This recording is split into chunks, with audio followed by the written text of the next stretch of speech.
घिया बिना मोरे बाबा हो मिया ना होई है। दूध बिना जावन ना होई जी। घिया बिना मोरे बाबा हो मिया ना होई है। दूध बिना जावन ना होई जी। धिया बिना मोरे बाबा धर्म ना होई है। पुत बिना जगे अंधियार जी। धिया बिना मोरे बाबा धर्म ना होई है। पुत बिना जगे अंधियार जी।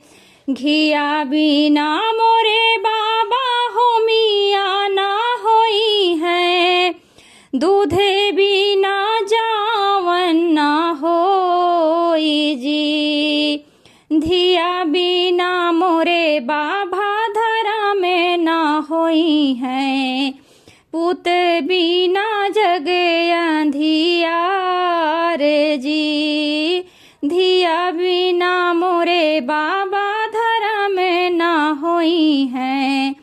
पुत बिना जगे अंधियार जी। कवने ग्रहणे बाबा नित्य उठी लागे। कवने ग्रहण छठी मास जी। कवने ग्रहणे बाबा नित्य उठी लागे।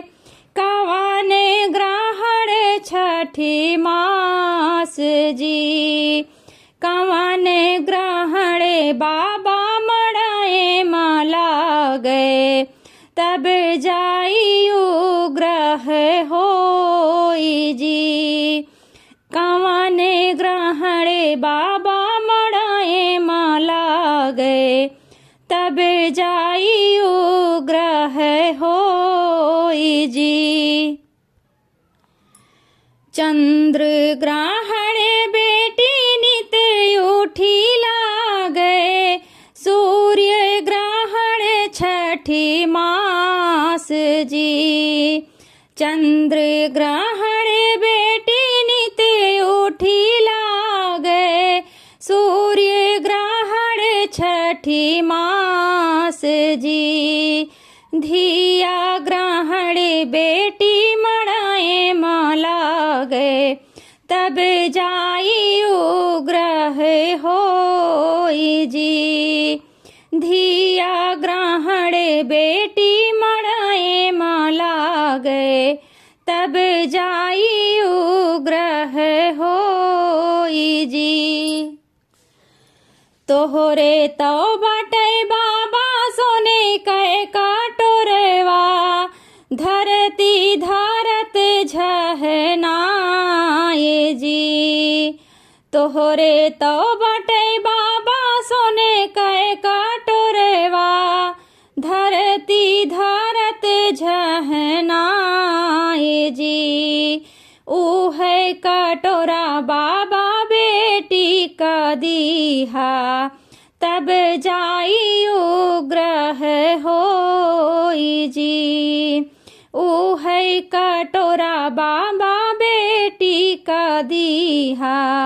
तब जाइयो ग्रह होई जी। तोहरे तो बटई बाबा 9 लाख गैया।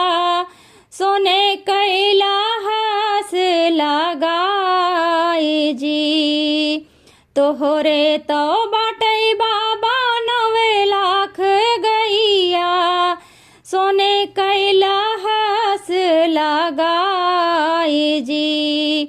उहाई गैया बाबा बेटी का संकल्प्या। तब जाइयो ग्रह होई जी। उहाई गैया बाबा बेटी का संकल्प्या। तब जाइयो ग्रह होई जी। घिया बिना मोरे बाबा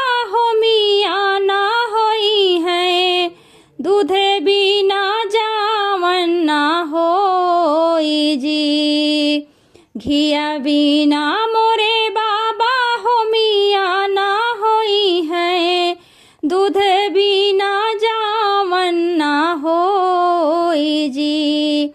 धिया बिना मोरे बाबा धर्म ना होई है, पुत बिना जग अंधियार जी।